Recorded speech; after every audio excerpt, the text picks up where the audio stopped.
Alléluia. Amina. Nous sommes reconnaissants au Seigneur Tunamshukuru qui Bwana nous a renouvelé le souffle de vie depuis le matin de ce pia jour. upya pumzi ya uzima toka asubuhi. Un jour, comme nous l'annonçons chaque dimanche, chaque vendredi, l'Église s'humilie en jeûnant. Vile tunasema kila siku ya Mungu kama kila mkasitano kanisa yanyenyekeza mkufunga chakula. Vous savez, le jeûne est d'abord une attitude d'humiliation de notre cœur, Unajua kufunga chakula ni hali ya kunyenyekeza mioyo yetu. où nous reconnaissons que sans Jésus, nous ne pouvons rien faire. Pale tunatambua kama bila Yesu hatuwezi kufanya lolote. Car sans moi, Kwa maana bila mimi, disait Jésus, Yesu alikuwa anasema vous ne pouvez rien hamwezi faire. fanya kitu. C'est écrit où? Inaandikwa Dans Jean wapi? chapitre 15. Yohane sura 15. Regardez avec moi. Mwangalie na mie. Jean chapitre 15 verset 5. Yohane sura 15 mstari wa 5. Shadraka, omba Mungu akupe nguvu ushilale bushingishi. Unasikia? Hapa tuko mukingilio. Jean chapitre 15 Yohane sura 15 verset 5. mstari wa 5. Un verset que nous prenons dans le texte qui nous parle du cep et des sarments. Sasa tukamata katika ile usome semezea juu ya mzabibu na matawi. Na matawi, qui nous parle du tronc et des branches. Semezea juu ya muti na matawi. Alors au verset 5, voici ce que disait Jésus. Kumstari wa 5 Yesu anasema hivi: Je suis le cep. Mimi ni mzabibu. Je suis le tronc. Mimi ni muti. Et vous, Nani, vous êtes les sarments. Nani ni matawi. À qui parlait-il ainsi? À ses disciples. Alikuwa anambia banani banafunzi yake.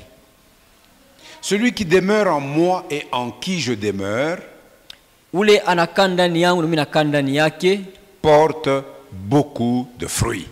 anachukua matunda mengi. Celui qui demeure en moi Ule anakaa ndani yangu et en qui je na demeure. mimi nakaa ndani yake. En d'autres termes, celui qui vit en communion avec moi. Ule anaishi katika ushirika pamoja na Mungu. Celui qui vit en intimité avec Ule moi. anakaa ndani kabisa na Mungu. Et l'une des meilleures façons de vivre en intimité avec le Seigneur, Na moja namuna kuishi katika maisha ndani na Bwana c'est d'écouter sa parole. ni kusikia neno lake.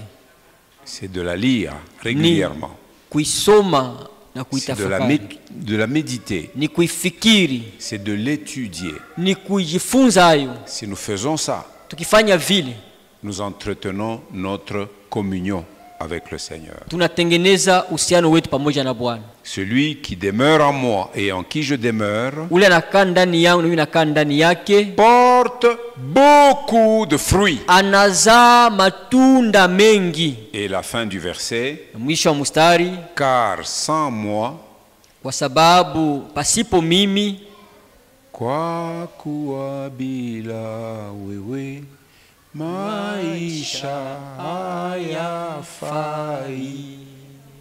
Sans Jésus, bila hakuna Yesu, maisha. il n'y a pas la vie sans Jésus. Et Jésus termine en disant, car sans moi, vous ne pouvez rien faire. Sana maliza anasema kwa maana bila mimi hamwezi kufanya kitu. Cela ne veut pas dire que nous ne pouvons pas nous agiter pour beaucoup de choses. Ile sema kama tuwezi kuhangaikia kwa vitu vya mingi mingi, Nous pouvons nous agiter pour beaucoup de choses. tunaweza kuhangaikia vitu mingi. Et nous serons convaincus que niko na makazi ya mingi. Tutakuwa kisho kama j'ai beaucoup à faire. Ndugu atukuone. Frère, on te voit plus. Juu ya nini tumuone? Pourquoi on ne voit plus? Asema makazi. Je suis très occupé. J'ai beaucoup de choses à faire. Je n'ai pas le temps. Mais Jésus dit, Yesu anasema sans moi, bila mimi vous ne pouvez rien faire. hamwezi kufanya neno. C'est pour ça que nous voulons demeurer en Jésus. Tunapenda kudumu katika Yesu. Et nous voulons que Jésus demeure en nous. Na tunataka Yesu akae ndani yetu. Parce que nous voulons porter beaucoup de fruits. Kwa maana tunapenda kuchukua matunda za mingi. Et vous savez, cette intimité avec Jésus Mnajua ile maisha ndani na Yesu et le fruit que ça produit, na tunda ambayo inazaa, c'est ce fruit-là qui glorifie le Père au ile ciel. tunda inatukuza Baba mbinguni. Nous pouvons nous agiter sur la terre, tunaweza kuhangaika hapa duniani, faire beaucoup de choses, kufanya bitu mingi, produire beaucoup de choses, kuzaa bitu mingi. Mais si tout ce que nous faisons et tout ce que nous produisons n'est pas sur le fondement qu'est Jésus, ces choses ne nous suivront pas pour l'éternité. Car dans le même texte de Jean 15, verset 8, Jésus dit ceci: si vous portez beaucoup de fruits, c'est ainsi que mon Père sera glorifié. Il y a donc quelque chose qui glorifie le Père. C'est lorsque nous portons du fruit. Comment porter ce fruit? Il faut que nous demeurions en Jésus et que Jésus demeure en nous. Il faut que nous soyons en intimité, en communion avec Jésus. Un moment comme celui-ci est un moment privilégié pour travailler sur cette intimité. Pourquoi kama bushingishi nataka kukubamba unashimama hapo mbele, mshimame mbele yule. Mettez-vous d'abord debout. Mettez-vous d'abord debout. Alors étirez-vous un peu. Allez-y, étirez-vous. Mnyoloshe kwanza mishipa. Mshimo komi ngebu, allez, twende. Fanya karasisi. Mnyoloke kombele. Mkunyoloka kule unafukuza bushingishi. Unachasser le sommeil hivi. Si tu veux bailler, c'est le moment de faire. Comme ça tu chasses. Alléluia. Amina. Tu calais Nissas. Mettons-nous maintenant. Verset 8. Musara munani. Si vous portez beaucoup de fruits, kama munaza matunda mengi, c'est ainsi que mon Père sera glorifié. Ni hivi baba yangu atatukuzwa. Et que vous serez mes disciples. Na mutakuwa wanafunzi wangu. Comment reconnaît-on un vrai disciple de Jésus? Tambua je mwanafunzi wa kweli wa Yesu? C'est par le fruit qu'il porte. Ni kupitia tunda ambaye anachukua. C'est la raison pour laquelle ndio sababu les disciples qui étaient à Antioche, wanafunzi walikuwa Antiokia, quand ceux du dehors les observaient, wakati bainje bakuwa wanaangalia, ils ont dit: voici les chrétiens. Aba ndio wa Kristo. À quoi les a-t-on reconnus? Batambua namuna gani? Aux fruits qu'ils portaient. Kutunda balikuwa nachukua. Alléluia. Amina. Nous sommes en train de parler de l'assurance de notre salut. Et ce salut est vraiment sûr. Car le Seigneur Jésus, qui nous a donné la vie, nous a fait une promesse. Il dit: je ne vous laisserai pas orphelins. Et je viendrai à vous. Alléluia. Amina. Je ne vous laisserai pas orphelins. Je viendrai à vous. Voilà une parole qui peut nous assurer. Tu es disciple de Jésus. Il te dit qu'il ne te laissera pas orphelin. Sur la terre des hommes ici, nous avons vu des enfants abandonnés à leur triste sort après le décès de leur père et de leur mère, les oncles paternels surtout, ou les oncles et les tantes maternelles. Après le décès des parents, quand ils viennent, c'est pour prendre tout ce que les parents ont laissé. Et beaucoup d'enfants sont exposés à la détresse ainsi. Mais nous, Jésus nous dit: il ne nous laissera pas orphelins. Jean 14, 18. Je ne vous laisserai pas orphelins. Je viendrai à vous. Et voici, je suis avec vous tous les jours.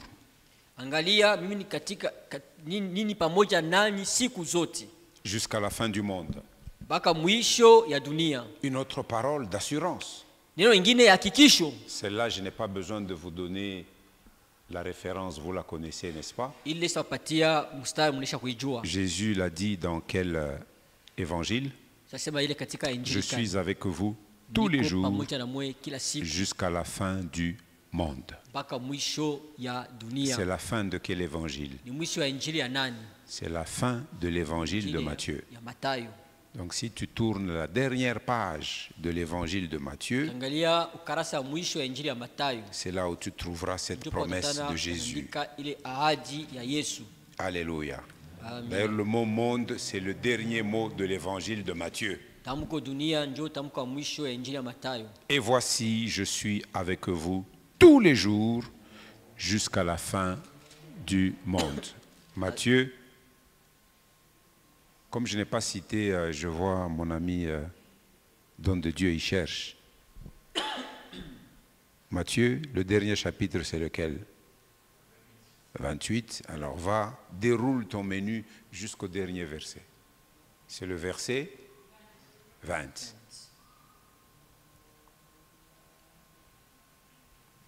Jésus te dit, tu n'es pas orphelin sur la terre. Qu'il viendra à toi. Qu'il est avec toi. Tous les jours, jusqu'à ce que ce monde touchera à sa fin. De quelle autre assurance nous avons besoin? Je ne vois pas. C'est déjà, ces paroles-ci sont pleinement suffisantes. Sema sikuachiwa peke mbali na tumaini. Mokozi yupo. Il est proche parce qu'il a dit je viendrai à vous. Nous avons donc l'assurance de notre salut. Et si vous lisez attentivement, pratiquement sur chaque page de la Bible, vous trouverez une parole d'assurance. Et ça vous apprendra à ne plus promener des regards inquiets à gauche ou à droite. C'est la raison pour laquelle nous sommes en train d'examiner certains passages. Si on les lit de manière superficielle, ces passages semblent dire qu'un chrétien peut perdre son salut ou que celui-ci peut lui être arraché. Nous sommes en train de voir et de terminer le troisième passage, Hébreux chapitre 10.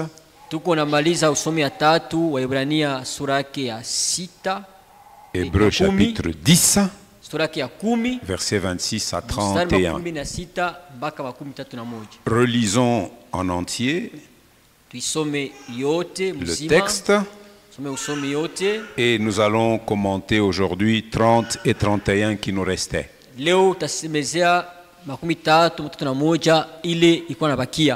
Hébreux chapitre 10, 26 à 31. Cher Saint-Esprit, ouvre-nous l'intelligence pour que nous puissions comprendre les Écritures au nom de Jésus. Amen, amen. Amina.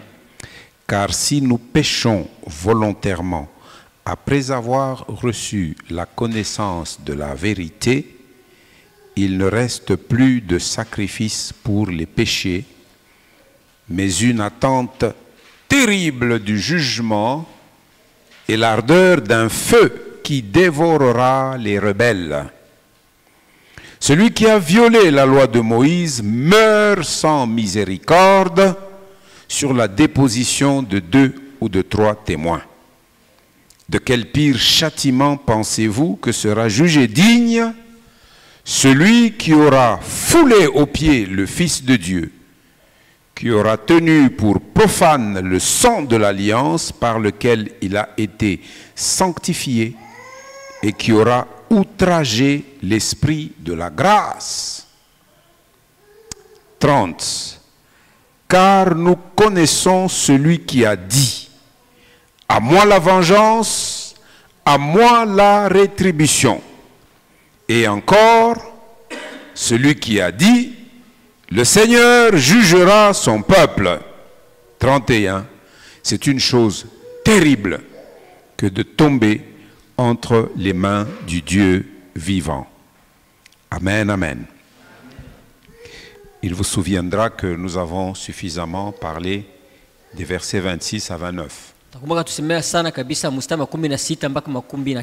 Ceux qui n'ont pas entendu ces choses, je vous encourage de demander l'adresse, n'est-ce pas, ou les coordonnées de nos sites sur YouTube ou sur Facebook, sur le groupe de l'Église. Tous ces enseignements sont enregistrés, vous pouvez les suivre. Nous avions déjà parlé du péché volontaire après avoir reçu la connaissance de la vérité.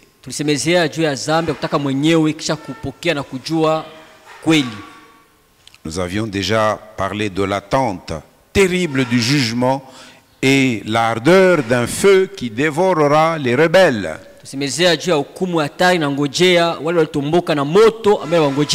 Nous avons parlé de ce que réservait la loi de Moïse à ceux qui la transgressaient.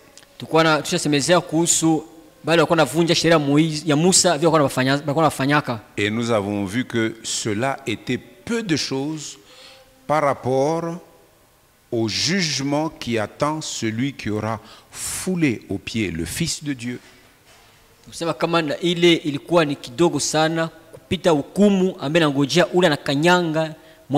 Celui qui aura tenu pour profane le sang de l'alliance par lequel il a été sanctifié.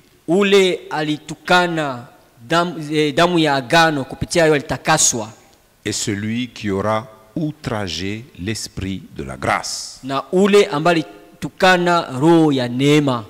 Après que nous ayons expliqué, nous avons compris que l'auteur de ce type de péché, c'est celui-là qu'on appelle un apostat. En réalité, un apostat n'est pas un vrai converti. C'est quelqu'un qui a dit les choses du bout des lèvres, mais sans que son cœur ne soit engagé dans ce qu'il dit. Judas a marché avec Jésus. Il l'appelait Rabbi. Maître. Mais à la fin, Judas a vendu Jésus. Alors qu'il a joui des privilèges de marcher avec Jésus. C'était lui le comptable du gouvernement de Jésus. Et il était un voleur. Il mettait la main dans la caisse de Jésus. Est-ce que vous imaginez combien de temps il a fallu à Jésus pour le supporter?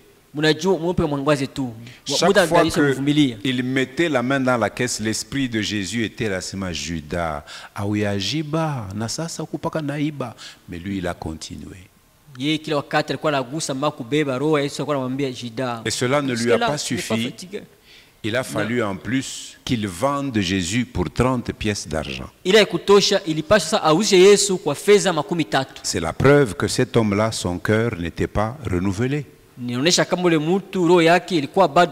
il a marché avec Jésus. Il était connu parmi les 12 apôtres. Il a goûté aux puissances du siècle à venir. Judas a annoncé l'évangile. Il y en a qui ont cru parce que Judas a parlé. Par la main de Judas, des miracles se sont accomplis. Des malades étaient guéris. Mais lui-même, il n'était pas guéri. Et donc ceux qui commettent ce genre de péché, ce sont des apostats. Des gens qui ne sont pas réellement nés de nouveau. Nous voulons terminer cette partie en commentant un peu ces deux derniers versets 30 et 31. Car nous connaissons celui qui a dit à moi la vengeance, à moi la rétribution.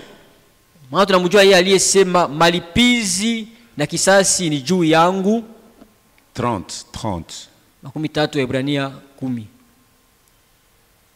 Et encore, le Seigneur jugera son peuple.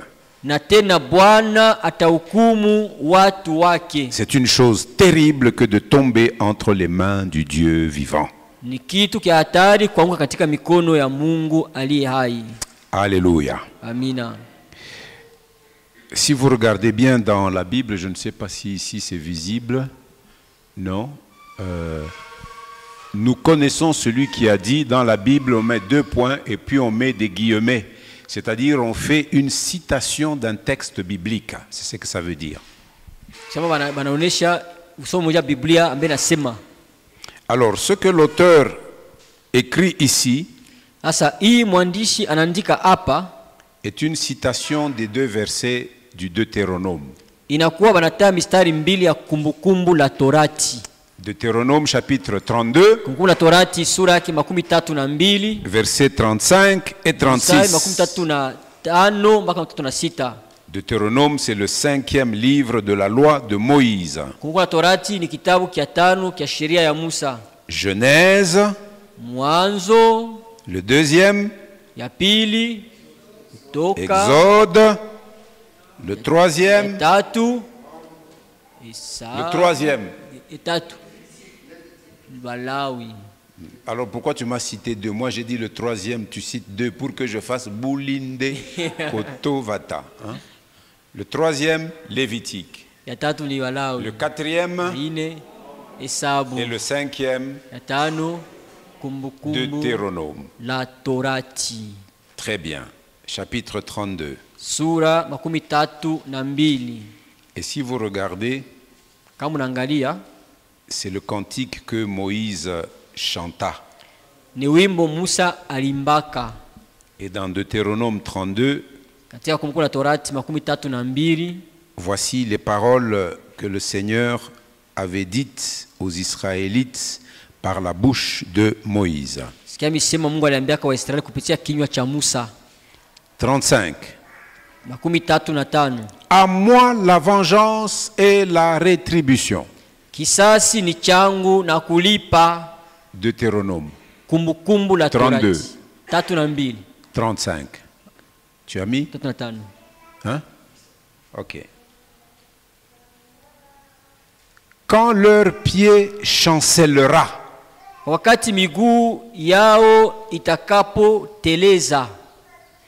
car le jour de leur malheur est proche,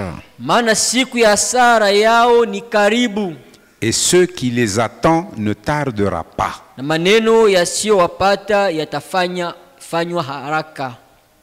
36. L'Éternel jugera son peuple, mais il aura pitié de ses serviteurs. En voyant que leur force est épuisée et qu'il n'y a plus ni esclave ni homme libre.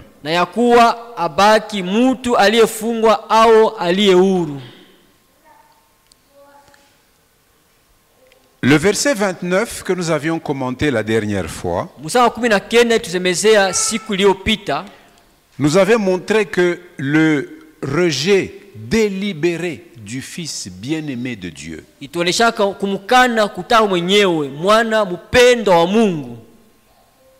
que ce rejet-là constitue un péché d'une gravité immense. Je voudrais ouvrir une petite parenthèse pour nous parler du Fils bien-aimé. Vous savez que le ciel s'était ouvert un jour et Dieu a parlé pour que certains hommes entendent sa voix.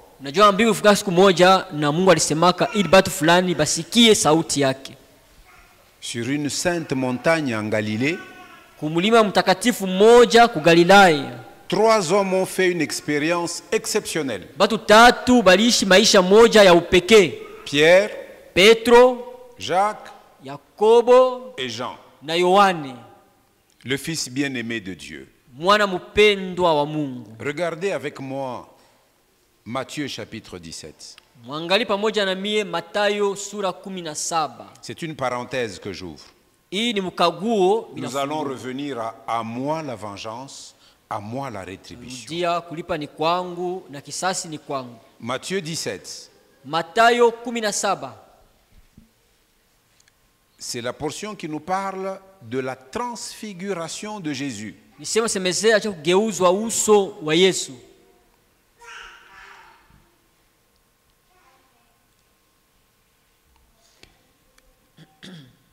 Lisons à partir du premier verset jusqu'au verset 5. Ce dont je vais parler, c'est dans le verset 5. Mais je veux que nous comprenions le verset 5. 6 jours après, Jésus prit avec lui Pierre, Jacques et Jean, son frère, et il les conduisit à l'écart sur une haute montagne. Il fut transfiguré devant eux, c'est-à-dire il fut changé en manifestant une gloire inhabituelle. Il fut transfiguré devant eux, son visage resplendit comme le soleil et ses vêtements devinrent blancs comme la lumière. Et voici, Moïse et Élie leur apparurent, s'entretenant avec lui. Pierre, prenant la parole, dit à Jésus, « Seigneur, il est bon que nous soyons ici. Si tu le veux, je dresserai ici 3 tentes, une pour toi, une pour Moïse et une pour Élie. » Ça, c'est la pensée de Pierre, parce qu'il a vu une scène qui lui a dit, je n'aimerais pas me soustraire une fois encore de cette scène. Je voudrais rester ici. Il est bon que nous soyons ici. Est-ce que toi aussi tu trouves qu'il est bon quand tu es dans la communion des frères? Toi aussi tu trouves que c'est bon quand tu es dans l'assemblée des saints? Toi aussi tu éprouves un plaisir quand il faut venir à la maison de Dieu? Ou bien tu viens par contrainte? Mais là, Pierre, à cause de ce qu'il a vu, il dit, Seigneur, il est bon que nous soyons ici. Pour que nous y restions, parce qu'il n'y a pas de tente ici. Laisse-moi ériger 3 tentes. Même si nous sommes dehors, il n'y a pas de problème. Une pour toi, une pour Moïse et une pour Élie.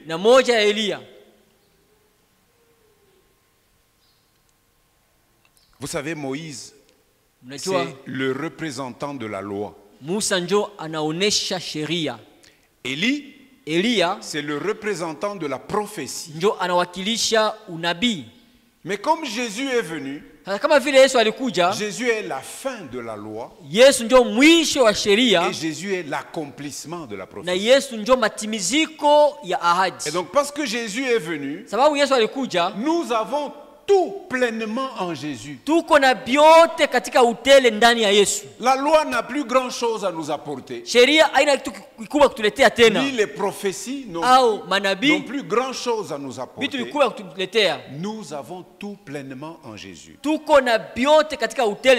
Alors voici qu'après cette offre de service de Pierre à Jésus, le verset 5 nous dit quelque chose. Alors, verset 5, c'est où? Je dresserai ici 3 tentes. Une, reviens un peu, reviens. 4. Je dresserai ici 3 tentes. Pour toi, une pour toi. Une pour Moïse. Et une pour Élie. Allons maintenant à 5. Comme il parlait encore. Wakati alipokuwa akisema tena. C'est qui parlait? Na kwa anasema? Pierre. Petro. C'est lui qui parlait au verset 4. Comme il parlait encore. Probablement il a encore ajouté d'autres paroles. Comme il parlait encore, une nuée lumineuse les couvrit. C'est une des manifestations très courantes dans l'Ancien Testament. Chaque fois que Dieu voulait se montrer à son peuple, il venait au travers d'une nuée. Et ici, c'est au sommet d'une montagne. Une nuée lumineuse les couvrit. Et voici, une voix fit entendre de la nuée ces paroles.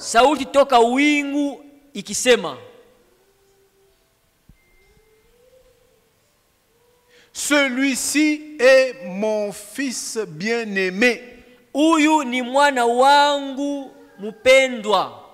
Celui-ci est mon fils bien-aimé, en qui j'ai mis toute mon affection. Quelle est la fin du verset? Quelle est la fin du verset? En d'autres termes, vous avez suffisamment déjà écouté Moïse. Vous avez suffisamment déjà écouté les prophètes. Maintenant que mon fils est venu, c'est lui qu'il vous faut écouter. Amen, amen. Alléluia. Regardez avec moi Hébreux, premier chapitre. Waebrania sura ya kwanza.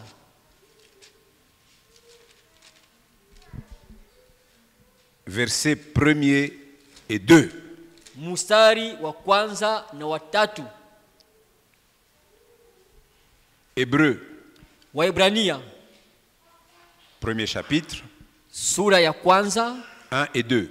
Moja hadi mbili. Après avoir autrefois, à plusieurs reprises et de plusieurs manières, parlé à nos pères par les prophètes, Dieu, dans ces derniers temps, nous a parlé par le Fils. Donc dans ce temps, nous devons écouter le Fils bien-aimé de Dieu. Tunapasha kumsikia mwana mpendwa wa Mungu. Dieu nous a parlé par le Fils qu'il a établi héritier de toutes choses, par lequel il a aussi créé le monde. Alléluia. Amina. Écoutez-le. Musikie. Et donc, si quelqu'un foule aux pieds le Fils de Dieu, anakanyanga kumiguu yake mwana wa Mungu, que lui reste-t-il encore à écouter? Nini mbakia tena kusikia? Tu vas rentrer dans l'ombre des choses, tu vas rentrer à Moïse alors que le Fils de Dieu est déjà venu. Si quelqu'un outrage, il tient pour profane le sang de l'alliance qu'il a sanctifié, quel autre sacrifice te sanctifiera? Si quelqu'un outrage l'esprit de la grâce, qui a apporté le salut, et cet esprit est venu parce que Jésus s'est offert en sacrifice, il est revenu à la vie, il est rentré au Père, il a reçu du Père l'esprit qu'il a répandu sur la terre. Mais si tu outrages cet esprit, qu'est-ce qui te reste? D'accord? Et donc, le rejet délibéré du Fils bien-aimé de Dieu, nous venons de dire que ça constitue un péché d'une gravité immense. C'est lui qu'il faut écouter. Le jour de la Pentecôte, Pierre rempli du Saint-Esprit, il avait parlé. Et quand on voit au chapitre 3 de Actes, tukiangalia kusura 3 ya Matendo za Pierre Mitume, et Jean montaient ensemble au temple. Petro na Yohana walikuwa wanapanda pamoja kwa Vous connaissez hekalu. l'épisode de la guérison du paralytique qui était à la porte. Mnajua sehemu ya uponyaji yule mwenye kupoza alikuwa kwa mlango ya hekalu. Et quand cet homme fut guéri, Wakati ule mtu aliponyeshwa, c'était source de beaucoup d'étonnement de la part des Juifs. ilikuwa qui venaient au chemuchemu ya temple. mshangaa mingi wa Yuda Et balikuwa quand ils wakati. sont venus, Pierre s'est mis à parler. Wakati walikuya Petro akaanza kusema. Et dans Acte 3, Na katika Matendo sura ya 3 22-23, makumi mbili na mbili makumi na tatu, Pierre a dit ces mots Petro alisema misemo hii que Moïse a dit lui-même. kama Musa alisema ye Le mwenyewe, Seigneur, votre Dieu, vous suscitera d'entre vos frères Bwana Mungu wenyu atalamusha katikati ya ndugu zenu un prophète comme moi.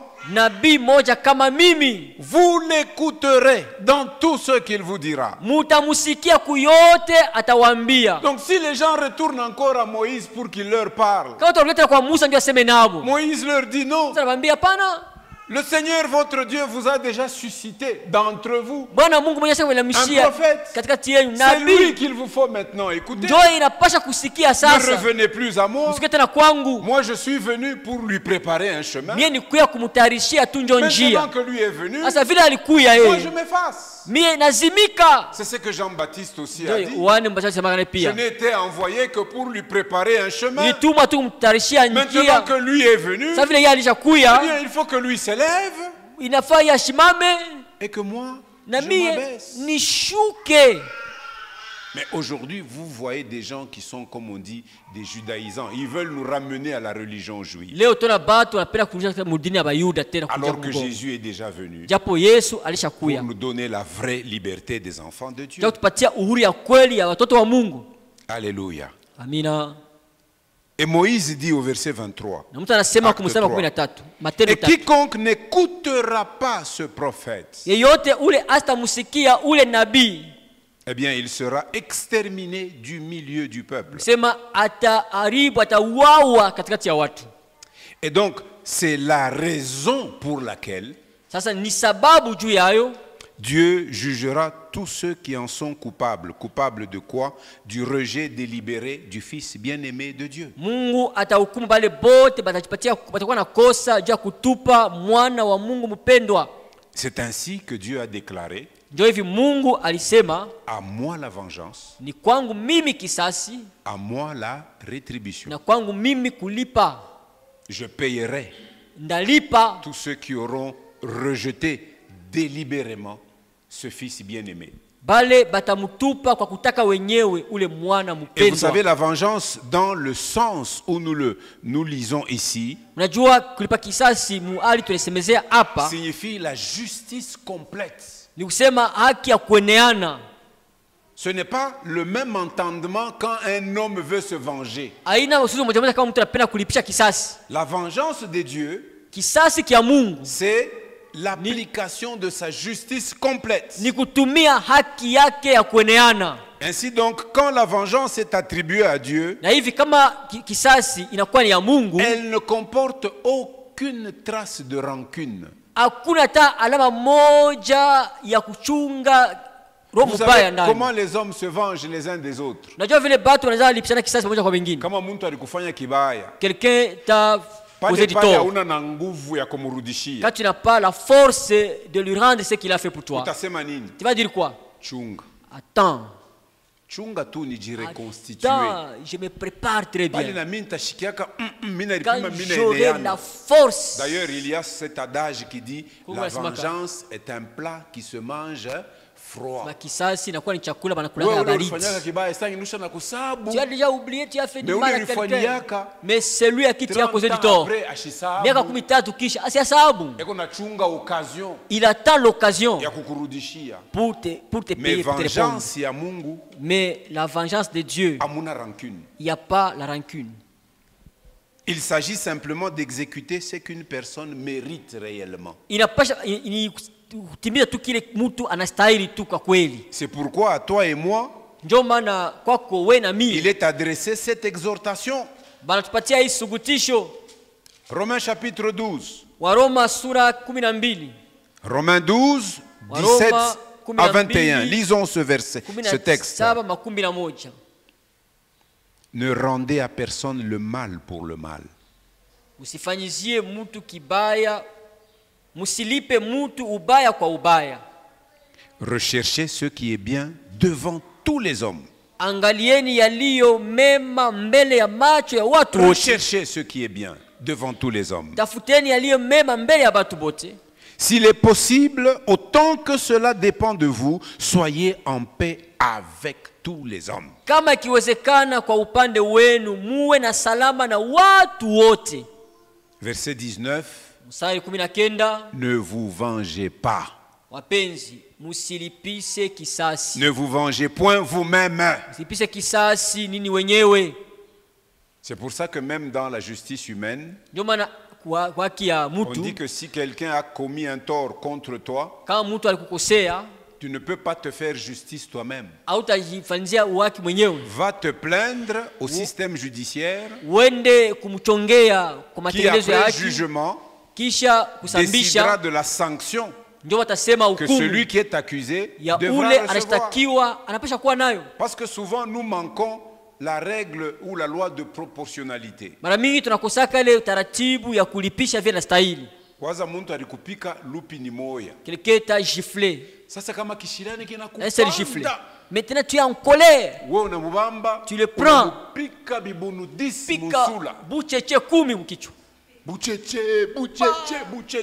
Unamuvuisha damu kisha kupe, unamufunyanga na kukichwa. Mais il y a le kupika lupi. Il t'a seulement giflé un seul gifle. Quand le magistrat met la main sur toi, wakati mwamuzi anakubamba tu peux te justifier comme tu voudras. Unaweza kujetea hivyo unapenda kusema. Toi aussi tu seras sanctionné. Na wewe tu batapatia na wewe malipizi. C'est pour ça qu'on nous dit, nous chrétiens là, ne vous vengez point vous-même. Musilipishe kisasi kwa nyinyi wenyewe. Bien-aimés, wapendwa, mais laissez agir la colère. Lakini muache kasirani kutenda. Ici encore, car il est écrit, hapa kwa maana andikwa, à moi la vengeance.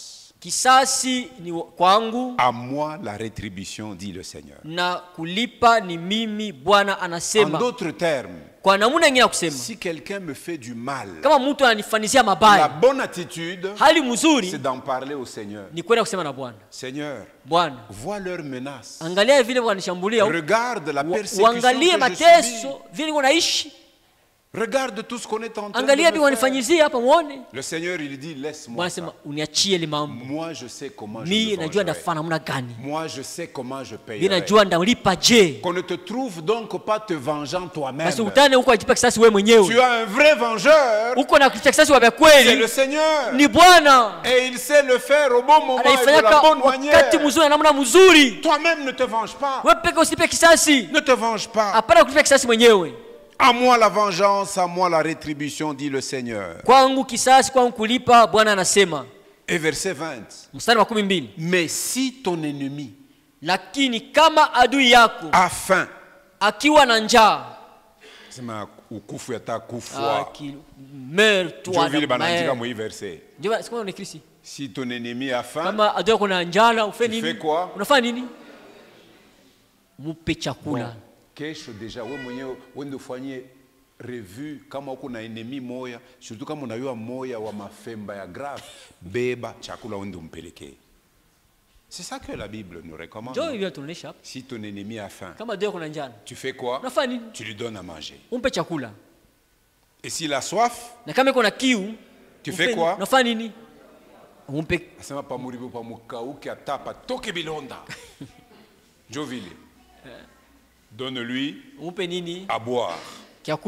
Car en agissant ainsi, ce sont des charbons ardents que tu amasseras sur sa tête. C'est de la braise que tu amasseras sur sa tête. Verset 21. Ne te laisse pas vaincre par le mal. Mais surmonte le mal par le bien. Nous les bien-aimés de Dieu, un trait qui nous caractérise, c'est lorsqu'on nous a fait du mal, je rends le bien. Est-ce que vous êtes capable de ça? Non, il ne faut pas seulement dire oui. Kesho yake mimi nakwenda kukuta usha kushirika grave. Unatetemeka. Ukisema kama ilikuwa mzero metri ni bibunu. Hein? Surmonte le mal. Sema ushinde ubaya. Parle bien. Kupitia uzuri. Tu es un vengeur sûr. Uko na ule mshakisasi wa kweli. Eh bien, connaissant le caractère de Dieu. Sasa kujua hali ya Mungu. Qu'avons-nous dit du caractère de Dieu quand nous avons commencé l'étude sur le salut? Quelle est la nature de Dieu? Dieu est saint. Iko mtakatifu. Dieu est droit. Iko wa kunyoloka. Dieu est Mungu iko mwenye haki. Si nous connaissons le caractère de Dieu, tukijua mahali za Mungu, j'ajouterais même Dieu est fidèle. Nasema hata Mungu ni mwaminifu. Alléluia. S'il te promet à moi la vengeance, kama nakulaka nasema kwangu mimi ni kisasi, c'est que il sait. Sema anajua il exercera la vengeance. Wakati gani atafanya kulipa kisasi? Si donc nous connaissons le caractère de Dieu, kama basi tunajua mahali za Mungu, nous pouvons être certains qu'il agira comme il l'a promis. Tunaweza kuwa na hakika kama atatenda vile alilaka. En punissant l'apostat comme il le mérite. Akiapiza ule mwasi vile anastahili. Les apostats auront leur part de rétribution. Waasi watakuwa na sehemu yabo ya malipo. Le verset dit et encore le Seigneur jugera son peuple. Na Musa anasema na tena Bwana atahukumu watu wake. Ce qui est certain mes frères, inakuwa hakika ndugu zangu, Dieu vengera Mungu atalipisha kisasi et justifiera ceux qui lui appartiennent vraiment. Atahesabia haki bale banakuwa baki vya kweli. Dieu nous vengera. Mungu atatulipisha kisasi. Dieu nous justifiera. Mungu atahesabia haki. Nous qui vraiment nous lui appartenons. Si amba vya kweli tu tuko wake.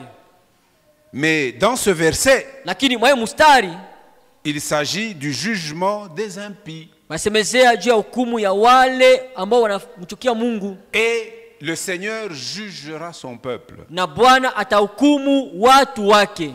Mais alors, cette façon d'appeler, parce que nous avons dit que tout ce que nous avons déjà évoqué avant concerne les apostats. Asa ina muna kuita tusema kama ile tusema yote mbele inatazamia bale basha kuasi ama kuacha imani.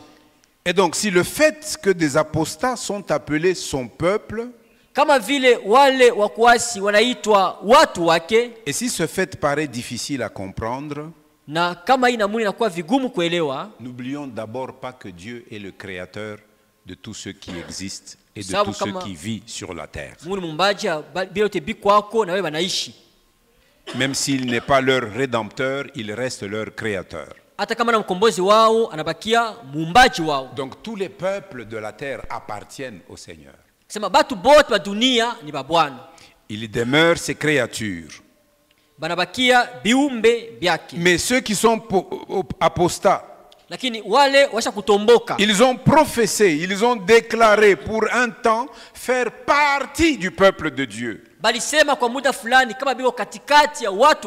savez même le ramassis qui est sorti d'Égypte, c'était identifié aux Israélites pendant un temps. Eux aussi ils ont traversé la mer Rouge. Ils ont vu des signes prodigieux dans le désert. Je crois que baranza kufanya na hivi na Israeli. Oui, Mungu wetu lakini. Notre Dieu. Ils faisaient ça aussi. Mais leur cœur. Leur cœur n'était pas pour le Dieu des Israélites. Ils ont professé juste pour un temps faire partie du peuple de Dieu. Même s'ils ne l'ont jamais réellement connu personnellement. Vous savez, à la fin des temps, Dieu séparera les vrais croyants des faux. Jésus nous donne une très bonne parabole dans Matthieu chapitre 25. Regardons Matthieu chapitre 25. Du verset 31 à 46, nous n'allons pas lire tout ce texte. Je vous encourage de le lire chez vous. Jésus parle des brebis et des boucs. C'est l'entête de ce passage qui va du verset 31 de Matthieu 25 jusqu'à la fin du chapitre 25 au verset 46.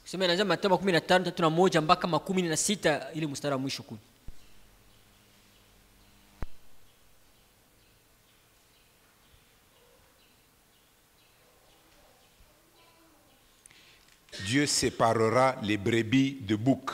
Mungu atenganisha kondoo na mbuzi. Regardez le verset 32. Lisons 31 et 32.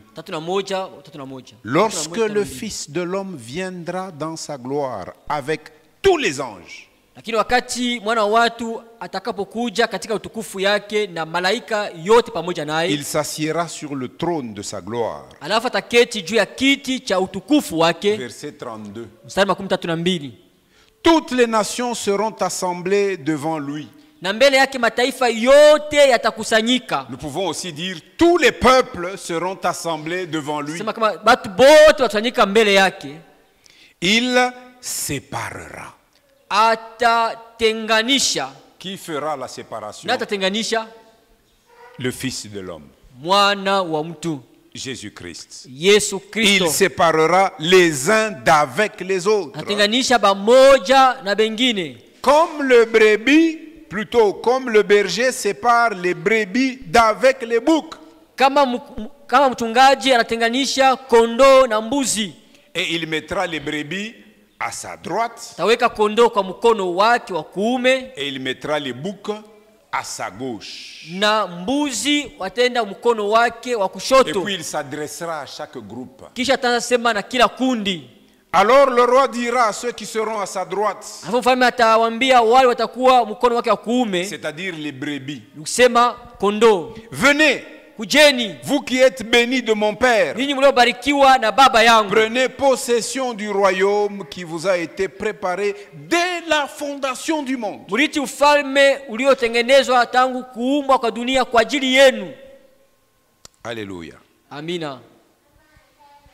Ensuite, verset 41. Kisha mstari wa 11. Je saute tout ce qui est au milieu. Naruka ile katikati yote. Il dira à ceux qui seront à sa gauche, kisha atawaambia wale wa mkono wa kushoto, retirez-vous de moi, maudits. Ondokeni kwangu ninyi mliolainiwa. Allez dans le feu éternel qui a été préparé pour le diable et pour ses anges. Muende katika moto wa milele uliotayarishwa kwa shetani na malaika zake. Vous entendez, il y a une nuance ici, hein? Hapa kuko mafasirio mafulani hapa. À ceux qui sont à sa droite, kwa bali biko kuume yake, il leur dit, prenez possession du royaume qui vous a été préparé dès la fondation du monde. Ambia murithi ufalme ilitayarishwa kwenu toka tungo ya dunia. Mais à ceux qui seront à sa gauche, les boucs, il leur dit d'aller où? Dans le feu éternel katika moto qui a été préparé pour le diable et pour ses anges. C'est-à-dire ce n'était pas préparé pour eux, mais ils ont fait le choix délibéré de se priver du royaume. Et comme il n'y a que deux adresses où on ira, soit le royaume, soit le feu éternel, ceux qui n'entreront pas dans le royaume, ils n'auront que la destinée du feu éternel. Jésus séparera. Yesu atatenganisha. Jésus séparera. Yesu atatenganisha. Alléluia. Amina. Et il punira de cette manière-là les apostats. Na atapiza kwa namna vile wale le Seigneur jugera son peuple. Bwana atahukumu watu wake. Et donc, basi, si après avoir été au nombre des enfants de Dieu, kisha kuwa katikati ya kundi ya wana wa Mungu, nous nous éloignons définitivement, tunajitenga milele, nous n'échapperons pas au jugement divin. Hatutaepuka hukumu ya Mungu. Écoutez ce que Hébreux 3:12 dit. Sikia vile Waebrania 3:12 inasema. Prenez garde, frères. Angalieni ndugu. Hébreux 3. Waebrania 3. Nom de Dieu, sois rapide. Suis-moi. Hébreux 3:12. Waebrania 3:12. Prenez garde, frères. Angalieni ndugu. Donc c'est un livre qui est rempli d'avertissements, pour les frères et les sœurs. Un livre qui est rempli d'exhortations pour les frères et les sœurs. C'est plein de panneaux de signalisation sur la route. Pour que nous ne tombions pas nous dans le ravin. Même les cols difficiles pour que nous sachions comment les négocier. Pour que nous puissions arriver en sécurité. Prenez garde, frères, que quelqu'un de vous n'ait un cœur mauvais et incrédule, au point de se détourner du Dieu vivant. Vous savez, quelqu'un m'a posé cette question, je crois avant-hier. Peut-on intercéder pour un apostat?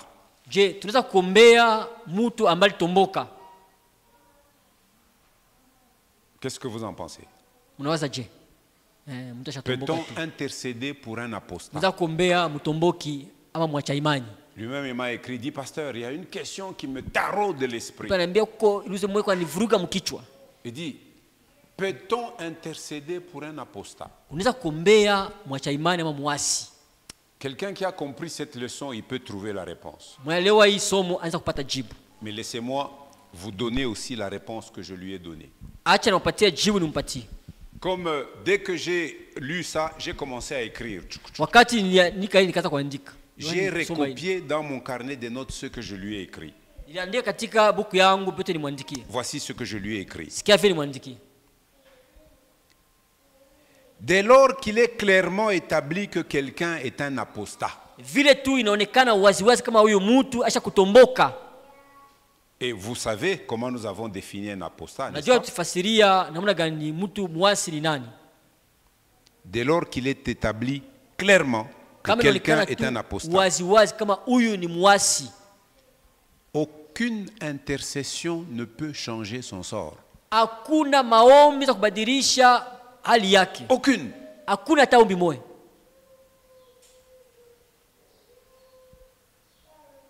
Est-ce que vous vous souvenez que nous avons lu quelque chose dans ce sens? Aucune intercession ne peut changer son sort. Pourquoi?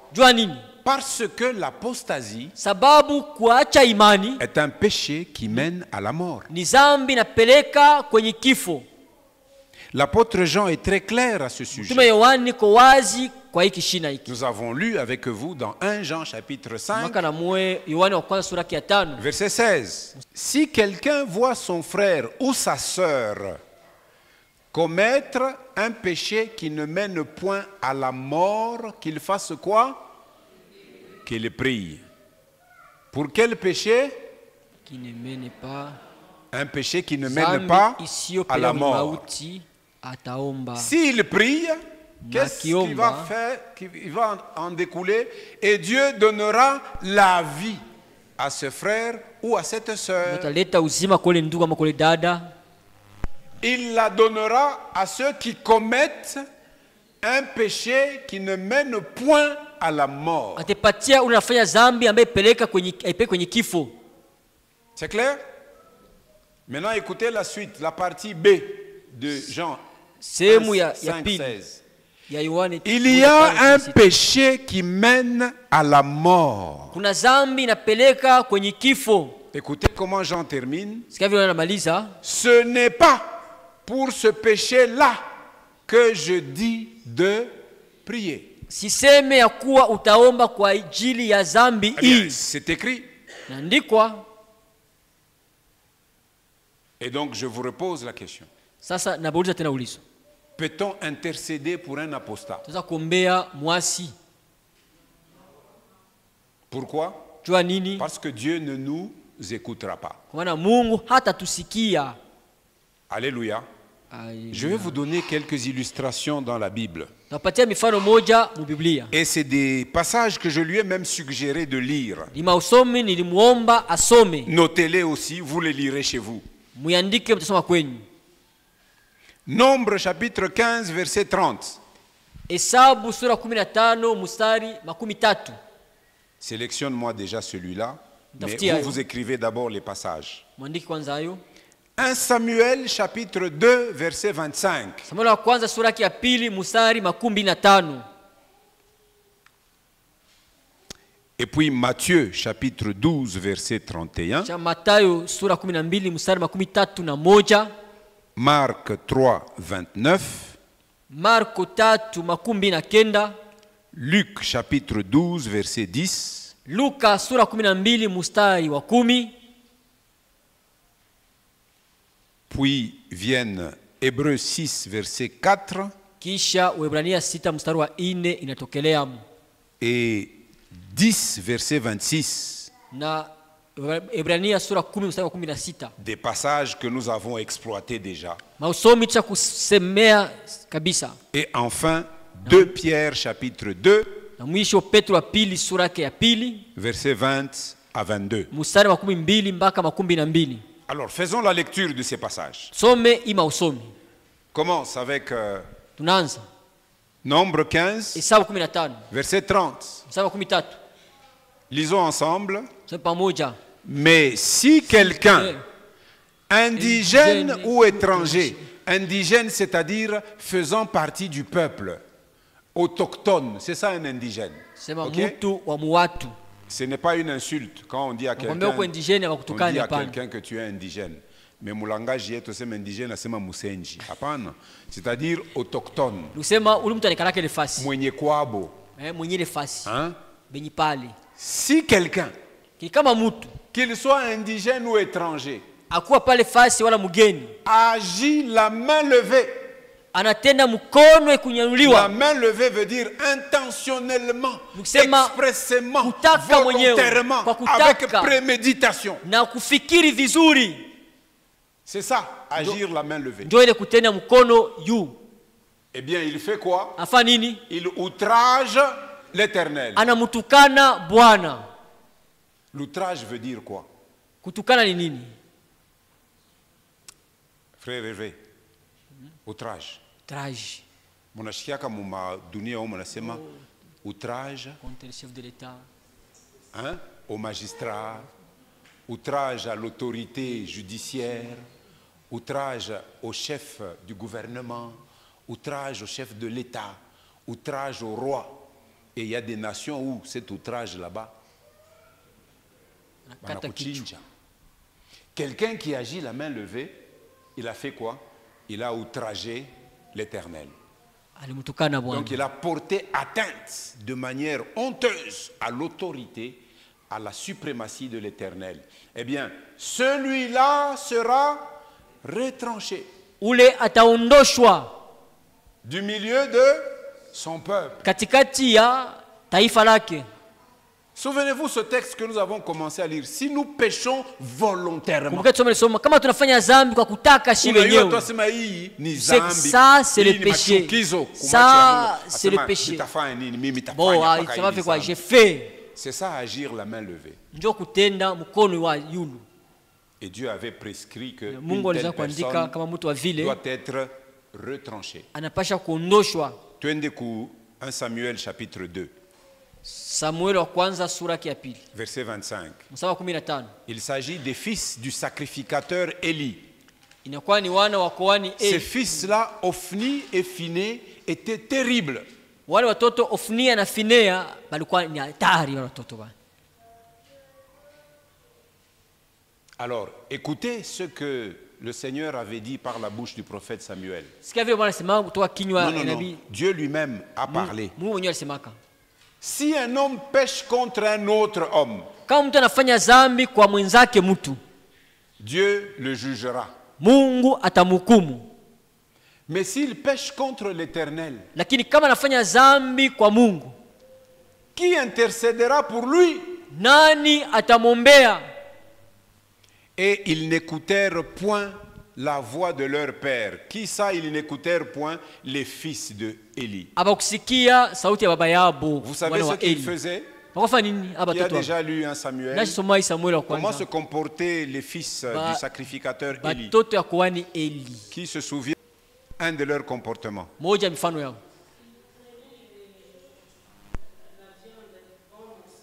Oui. Au sacrifice, eux, ils prenaient et ils mangeaient. Un autre de leur comportement. Oui, Isaac.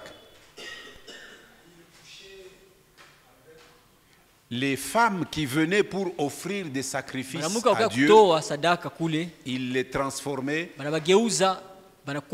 en concubines pour coucher avec elles ou au lieu du sacrifice. Quoi d'autre? Donc,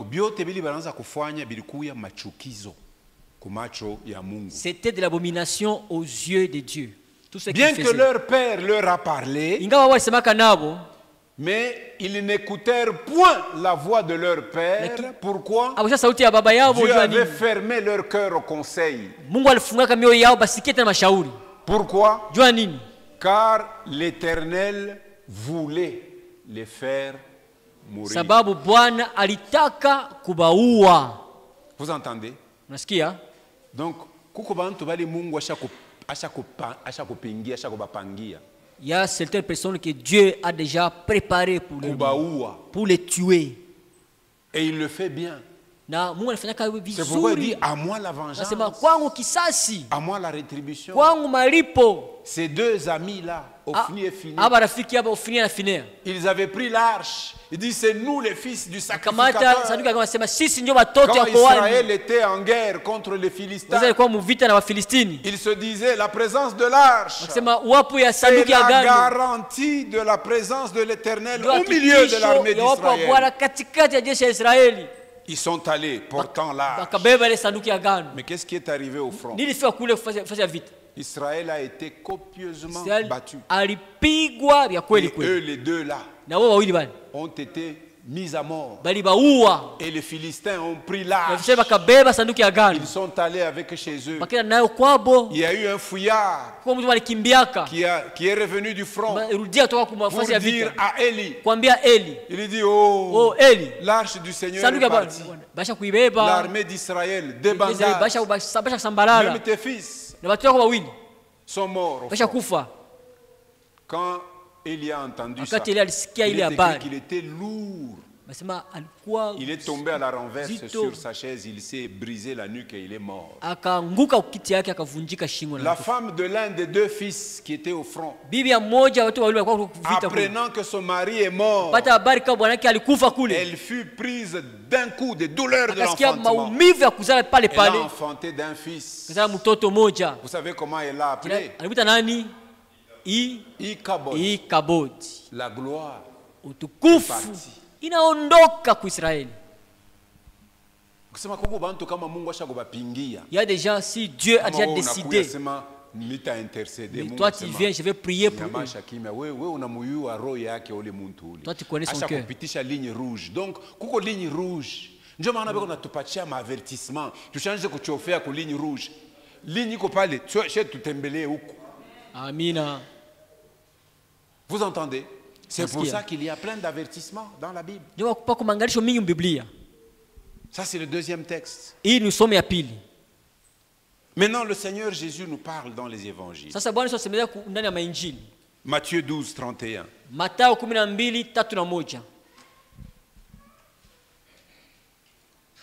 Il dit que les incroyants peuvent l'insulter, lui. Cela leur sera pardonné. Mais si quelqu'un qui a ouvert la bouche, qui a dit Jésus tu es Seigneur, et puis après il revient pour l'insulter, celui-là hakuna pardon. Si quelqu'un outrage l'esprit de la grâce, quelqu'un blasphème contre le Saint-Esprit, écoutons Jésus parler. C'est pourquoi quand on vous pose cette question, est-ce qu'on peut intercéder pour un apostat? Vous avez des réponses. Vous avez des réponses écrites. Matthieu 12, 31. C'est pourquoi je vous dis, tout péché et tout blasphème sera pardonné aux hommes, mais le blasphème contre aux hommes aux hommes pécheurs. Lakini kwa kutukana kwa watu wa dhambi, ashiashikia habari njema na kumpokea Yesu, il est dans les hommes. Si quelqu'un n'a pas encore entendu la parole de Dieu et recevoir Christ, le jour où il peut entendre l'évangile, il se repent. Si Jésus le pardonne. Yesu anamsamehe. Vous entendez? Unasikia? Jésus le pardonne. Yesu anamsamehe. Mais il faut faire attention, même étant homme. Fanya angalisho hata mwa wale watu. watu. Le blasphème contre l'esprit ne sera point pardonné. Kutukana roho hawatasamehewa. Marc 3:29. Marko 3:19. Comment Marc 3:29 le rend? Sasa Marko 3:19 nasema. Tunataka kumaliza. Nous allons chuter. Mais quiconque blasphémera contre le Saint-Esprit n'obtiendra jamais de pardon. Lakini mtu anayetukana Roho Mtakatifu atasamehewa hata milele. Il m'a dit quoi? C'est écrit, hein? C'est écrit. Hein? N'obtiendra jamais de pardon. Il est coupable d'un péché. Donc, un péché qui ne sera jamais périmé. Vous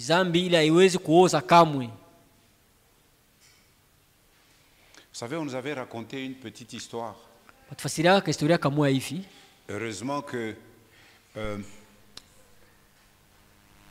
Heureusement que cet enfant l'avait fait dans l'innocence de sa vie, mais Dieu alifanyaka kitu kilikuwa kibaya kia kumchukiza Mungu, maisha ya yule mtoto ilikuwa ya kufunga. On nous avait raconté le cas d'une petite fillette dans nos territoires à l'intérieur de nos provinces. Un jour, cette fillette, elle est prise d'envie d'uriner. Alors, elle jouait tout près du lieu où l'assemblée se réunissait pour le culte. Elle regarde à gauche, à droite, il y a personne. Elle entre vite dans le temple. Elle va dans un coin derrière. C'était un sol en terre. Il n'y avait pas de ciment ou de carreaux comme ici. Elle va dans le coin, elle regarde la personne, elle s'assied, elle fait pipi. Elle termine. Elle regarde. Elle sort. Elle continue à jouer. Toute petite. Et puis, elle a continué sa vie normale. Mais plus tard, bien qu'elle naimba, eko asafa, même si elle chantait, elle était dans la chorale, asafa, tout ça. Mais la vie était sèche. Elle a tout essayé, mais pas d'issue. Mais un beau jour, un serviteur de Dieu vint en visite dans cette église. Il était en train d'enseigner. À un moment donné, une parole de connaissance. Il dit, dans cette assemblée, il y a une personne qui est adulte. Mais quand elle était toute petite, elle avait uriné dans ce temple. C'est la raison pour laquelle ta vie est fermée. Dieu veut que tu te répandes. La maman là est sortie. Elle s'est reconnue. C'était moi. Si Dieu révèle, c'est parce qu'il voulait lui faire grâce et miséricorde. Et on a prié pour cette dame-là. Tous les liens, tous les murs tombés. Et sa vie future, il n'était pas apostat, mais il avait fait une mauvaise chose. C'est pourquoi moi je dis, parents, éduquons nos enfants à respecter les choses de Dieu. Respectons les choses de Dieu. Vous qui venez avec vos petits-enfants qui chiquent, ils mangent les chips, vous jetez dans le temple. Bien qu'on vous mette des poubelles, mais vous jetez les déchets ici. Il faut les éduquer. Respectons toutes choses qui appartiennent à Dieu. Alléluia. Amina. Ça c'est une parenthèse que je ferme. Il est coupable d'un péché éternel. Anapizwa Luc zambi ya 12, milele. 10. Luka 12:10. Luc 12, 10. Luka 12:10. C'est Jésus qui parle. Yesu anasema, et quiconque parlera contre le Fils de l'homme, yote atasema juu ya mwana wa watu, il lui sera pardonné. batamusamee. Mais à celui qui blasphémera contre le Saint-Esprit, ule atatukana Roho Mtakatifu, il ne sera point pardonné. hata samehewa milele. Nous l'avions expliqué, vous souvenez-vous, que le Nilifasiria blasphème kumbukeni, contre le Saint-Esprit, kuchamula Roho Mtakatifu, nous avons dit, vous vous souvenez, semaka, mnakumbuka, consiste à attribuer au diable ce que le Saint-Esprit a fait, identifiant automatiquement le Saint-Esprit à Satan. ni kupatia shetani vile Roho Mtakatifu alifanya, kufanisha Roho Mtakatifu na neno Quel lake. grave péché. Ile ni dhambi ya hatari kubwa. Et Jésus nous dit, ce péché-là ne Yesu anambia sera kama jamais pardonné. ile dhambi kamwe hatusamee ayo. Alléluia. Amina. Bon, Hébreux chapitre 6 et chapitre 10, nous avons longuement parlé. Waebrania Lisons le sura dernier sita, texte, kumi na 2 kumi, Pierre chapitre 2. Petro wa pili sura yake ya pili. Écoutons cet avertissement de Pierre aussi. Tusikie angalisho ya Petro naye. 2 Pierre chapitre 2, Petro wa pili sura yake ya pili. versets 20 à 22. Mstari 12 mpaka 12. 2 Pierre 2, Petro wa pili 2 versets 20 à 22. mstari 12 mpaka 12. En effet, si après s'être retiré des souillures du monde, et on précise, par la connaissance du Seigneur et Sauveur Jésus-Christ. Nous avions lu dans Hébreux, si nous péchons volontairement après avoir connu la vérité. Vous comprenez qu'on nous parle des mêmes choses. Si après s'être retiré des souillures du monde par la connaissance du Seigneur et Sauveur Jésus-Christ, ils s'y engagent de nouveau et sont vaincus, leur dernière condition est pire que la première. Ils s'y engagent de nouveau. Verset 21. Car mieux valait pour eux n'avoir pas connu la voie de la justice que de se détourner après l'avoir connue. Ni mzuri ubakie mubujinga bwako, ukuna kufuru, ukuna chambula bila ujue. Plutôt que unafika unajua, unasema mina mini Yesu. Mina kiri ya kusema Yesu, mina mupokea kama mwokozi wangu. Na mina kiri kukinywa kiangu ya kusema Yesu ni Bwana wa maisha yangu. Yesu unibadilishe, unifanye kuwa kiumbe kile wewe unataka. Nikuzalie matunda. Na unaingia mkanisa. Tunakupitisha na mumaji marefu. Tunakupa na kazi. Sangine kuko ma instrument, sangine kuko muimbaji, sangine kuko mutafsiri, sangine kuko cameraman, sangine kuko intercesseur, intercesseuse, na bengine bahubiria, na bengine manafika na kuya bachungaji, ba archibishop.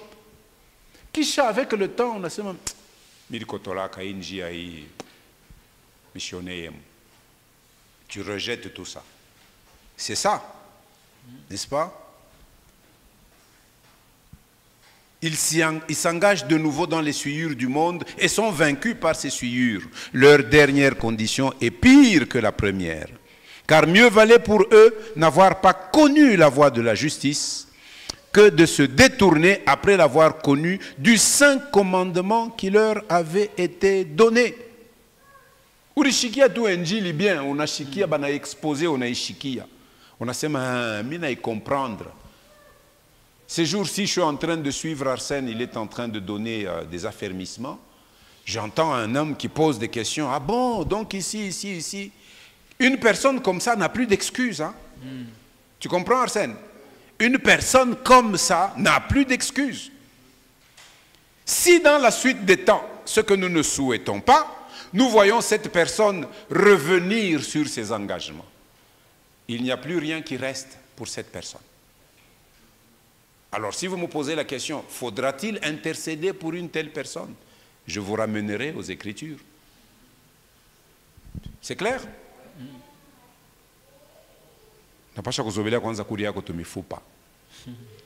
22. Écoutez, il leur est arrivé ce que dit un proverbe vrai. Que dit ce proverbe qui est vrai? Le chien est retourné à ceux qui l'avaient vomi.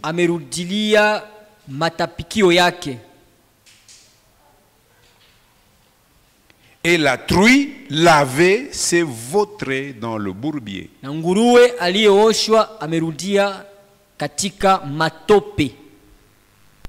Tu sais, une truie, vous pouvez la laver comment? Vous la mettez dans un bon cadre propre et tout. Mais ouvrez seulement la porte et laissez un endroit où il y a un bourbier. Vous allez voir que sa nature de truie n'aura pas changé. Mais la Bible dit, si quelqu'un est en Christ, il est une nouvelle créature. Les choses anciennes, les souillures dans lesquelles nous nous plaisions autrefois, aujourd'hui quand nous les regardons, elles ne sont plus source de plaisir pour nous. Alléluia. Je termine rapidement le verset 31, il n'est pas long. Le verset qui dit: c'est une chose terrible que de tomber entre les mains du Dieu vivant. Vous savez qu'il est clair, très clair dans la Bible que nous tous, nous devrons comparaître devant le tribunal de Christ. 1 Corinthiens 5:10. Et si vous lisez le verset 11, on dit que nous sommes censés connaître la crainte de Dieu. Parce que c'est le Dieu qui dit: à moi la vengeance, à moi la rétribution. Et il sera juste dans sa manière de se venger et de rétribuer. Et donc ce passage comporte une leçon pour chacune et chacun de nous. Ne faisons pas partie de ceux qui vont tomber entre les mains du Dieu vivant pour être jugés, parce que c'est une chose terrible. Et je termine par un mot d'encouragement qui nous permet de terminer l'analyse de cet extrait. C'est pour nous dire une chose, que rien dans ce passage de l'Écriture que nous venons de lire, Hébreux chapitre 10, versets 26 à 31, n'est destiné à troubler ni à ébranler l'esprit de ceux qui appartiennent vraiment à Christ. Si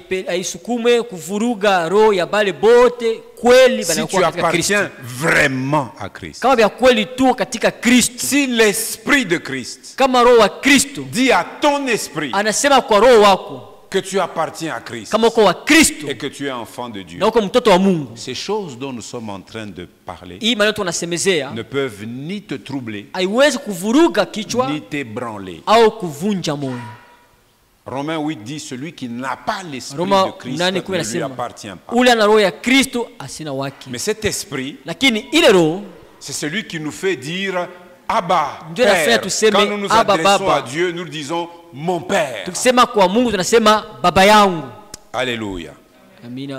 Eh bien, ce passage, malgré son caractère tranchant et sévère tel que nous l'avons vu, il fut rédigé afin que tous ceux qui professent le nom de Christ, celui qui ouvre et professe en disant que Jésus est Seigneur, qu'ils soient avertis des conséquences terribles de se détourner de Jésus. Dieu ne témoignera alors ni amour ni miséricorde Mungu atashuhudia au mapendo au rehema envers ceux qui pêchent volontairement contre lui kwa sababu wanafanya dhambi kwa kutaka wenyewe juu yake, et persistent à rejeter son fils Jésus. Na wanakamata mpango ya kumtupa mwana wake Yesu. Qui a déjà reçu Jésus Nani alishakupokea ka Yesu comme son sauveur? kama mwokozi wake? Qui confesse de sa bouche que Jésus est son Seigneur? Anakiri mkinywa kama Yesu ni Bwana. Il y a 267 cantiques. C'est le 12. J'ai l'assurance de mon salut par la présence du Seigneur Jésus. Son sang du péché m'a racheté. Son Saint-Esprit m'a régénéré. C'est mon histoire, c'est là mon chant. Louez mon Sauveur le jour durant. C'est mon histoire, c'est là mon chant. Louez mon Sauveur à chaque instant. Neno litasimama, neno litasimama. Mambo yote yatapita, lakini neno litasimama. Neno litasimama, neno litasimama. Mambo yote yatapita, lakini neno litasimama. Vitabu vingi sana vimeandikwa kwa hekima yake mwanadamu, vikitupotosha waziwazi vile twaweza kuishi vema duniani. Ila yabidi tuelewe kwamba pale mwanzo kulikuwa neno, naye neno alikuwepo kwa Mungu, naye neno alikuwa Mungu. Neno litasimama, neno